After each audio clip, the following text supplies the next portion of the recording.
Hello friends, welcome to MS updates. RRB ALP की CBAT के जो एग्ज़ाम 15 जुलाई को होने वाला है, उसके लिए कुछ इम्पोर्टेंट इन्फॉर्मेशन जो आपको समझने की ज़रूरत है और जो आपको ध्यान रखने की ज़रूरत है exam during exam time, exam के पहले भी आपको जानना ज़रूरी है। इसलिए इस वीडियो में शुरू से लेकर एंड तक बहुत ही इम्पोर्टेंट इन्फॉर्मेशन आपको दूंगा। पहले आपको जो इम्पोर्टेंट इन्फॉर्मेशन, चलो शुरू कर लेते हैं। पहले आपको बता देता हूँ एग्ज़ाम देने के लिए क्या क्या डॉक्यूमेंट्स लाएगा। उसके बाद आपको क्या बताऊँगा एग्ज़ाम में टाइम कौन सी चीज़ ध्यान रखनी है, कैसे कॉन्सेंट्रेट करना है, कैसे माउस को क्या हैंडल करना है, ये भी कुछ बताऊँगा। पहले चलो इम्पोर्टेंट डॉक्यूमेंट्स क्या लाएगा। एडमिट कार्ड लाएगा, आधार कार्ड लगेगा, मेडिकल 6/6 अर्थात ये विजन सर्टिफिकेट है। मतलब मेडिकल 6/6 मतलब ये विजन सर्टिफिकेट है। 6/6 सर्टिफिकेट मतलब विजन सर्टिफिकेट। एंड क्या लगेगा, एंड उसके साथ एक जो declaration, self declaration, vision certificate जो सेल्फ डिक्लेरेशन फॉर्म है वो भी लगेगा।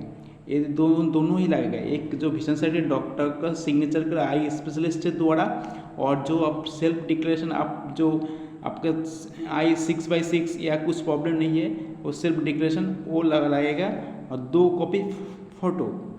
ये डॉक्यूमेंट्स आपको एग्ज़ाम सेंटर पे जाने के लिए आपको ज़रूरत है। इसके बाद चलो कुछ इम्पोर्टेंट आपको कैसे एग्ज़ाम को हैंडल करना है, कैसे आपको एग्ज़ाम से फोकस करना है, कैसे अब जो आपको एग्ज़ाम देना है ये डिस्कस कर लेते हैं।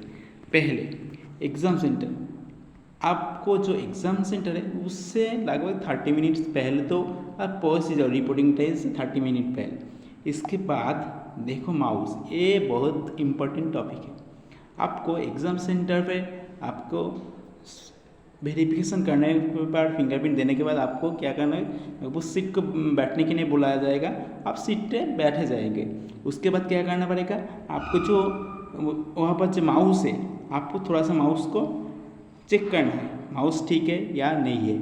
आपको माउस को क्लिक करना है या इधर उधर करना है, या माउस को थोड़ा देखना है जे ठीक ठाक काम कर रहा है या नहीं कर रहा है।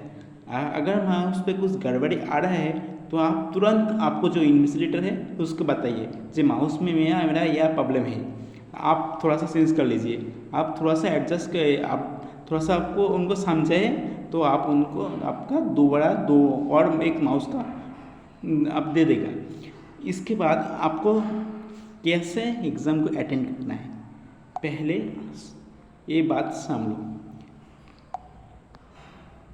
पहले जो एग्ज़ाम स्टार्ट होगा उससे क्वेश्चन इंट्रोडक्शन आएगा, उसमें आपको लगभग 5 मिनट्स का टाइम दिया जाएगा।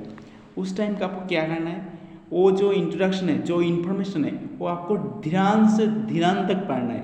आप ही जो एग्ज़ाम दे रहा हो उसमें कुछ अलग इन्फॉर्मेशन होता हो तो अगर उन्हें उसने बोला ऑल राइट है तो ये ऑप्शन होगा, तब तो कुछ आपको गड़बड़ी हो जाएगी ना। इसलिए आपको जो क्वेश्चन का पहले जो आता है इंफॉर्मेशन और इंट्रोडक्शन जो भी है वो ध्यान से पढ़ना है। इसके बाद वो टॉपिक 5 मिनट आपको ध्यान से पढ़ना है, और इधर उधर आपको देखना नहीं है। आपको जो कंप्यूटर वहाँ पर ही ध्यान से पढ़ना है। इसके बाद ड्यूरिंग ब्रेक टाइम के अंदर आपको इधर उधर नहीं देखना है। आपको थोड़ा सा कूल रखिए, आपको जो भी है आपको थोड़ा दिमाग को ठीक रखिए और कंसंट्रेट करें एग्ज़ाम पर। उसके बाद टॉपिक है स्किप। आपको जो भी क्वेश्चन नहीं आता है, लगभग मान लो यहाँ पर ब्रीक टेस्ट का 50% है, आपको लगभग 40 ही हो पाया, ठीक है। जो भी नहीं है लगभग मान लो आपको 5 नंबर क्वेश्चन नहीं बन रहा है, कोर्स ये हो है। अब इसकी भी आप थोड़ा एक ऑप्शन लगा के नेक्स्ट ऑप्शन बढ़ जाओ, एक ऑप्शन राइट करके दूसरे 6 नंबर क्वेश्चन चले जाओ। आप एक क्वेश्चन के ज़्यादा टाइम मत दो, यही है स्किप मतलब एक क्वेश्चन के लिए ज़्यादा टाइम मत दो, नहीं तो आप नेक्स्ट 10 क्वेश्चन और छूट जाएगा आपके लिए। इसलिए आपको स्किप करना है। स्किप मतलब थोड़ा सा एक ऑप्शन टिक करके आप निकल जाओ, यही करना है। और टोटल कितने क्वेश्चन आएगा, 2 to 7 2 to 7 क्वेश्चन आपको देखने को मिले। 2 to क्वेश्चन 7 क्वेश्चन आपको लिखा है, 68 मिनट टाइम दिया जाएगा। ठीक है, इसके बाद कौन कौन से टॉपिक इंपॉर्टेंट है आपको साइको एग्जाम के लिए, एलपी सीबीएटी इंपॉर्टेंट टॉपिक्स। पहला मेमोरी टेस्ट आएगा, आपको भी पता है उसमें कौन सा टॉपिक इंपॉर्टेंट है मेरे अनुसार। फिगर फाइंडिंग टेस्ट, उसमें देखागा फिगर दिया जाएगा और उसमें 4 या 5 ऑप्शन होगा, एक कौन सा सही है, एक ही टाइप का होगा, इधर उधर घुमा के दिया जाएगा।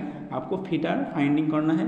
पहले तो बॉक्स में दिया जाएगा 12 फिगर, वो आपको ध्यान से 2 मिनट या 3 मिनट तक देखना है। उसके बाद आपको ध्यान रख के आपको देना होगा। इसके बाद डायरेक्शन में कौन सा आने का चांस है, वॉच टेबल वॉच आने का चांस है। इसके बाद डेप्थ में क्या आने का चांस है, हिडन ट्यूब। जो ब्रिक्स से हिडन ट्यूब इस बार ज़्यादा इम्पोर्टेंट लग रहा है मेरे हिसाब से।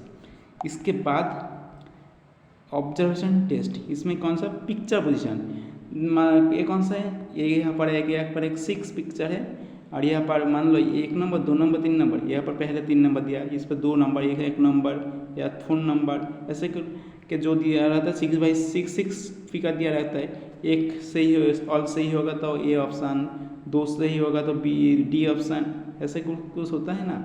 2 गलत है डी ऑप्शन, 3 गलत है सी ऑप्शन, ऐसे होता है वो वाला।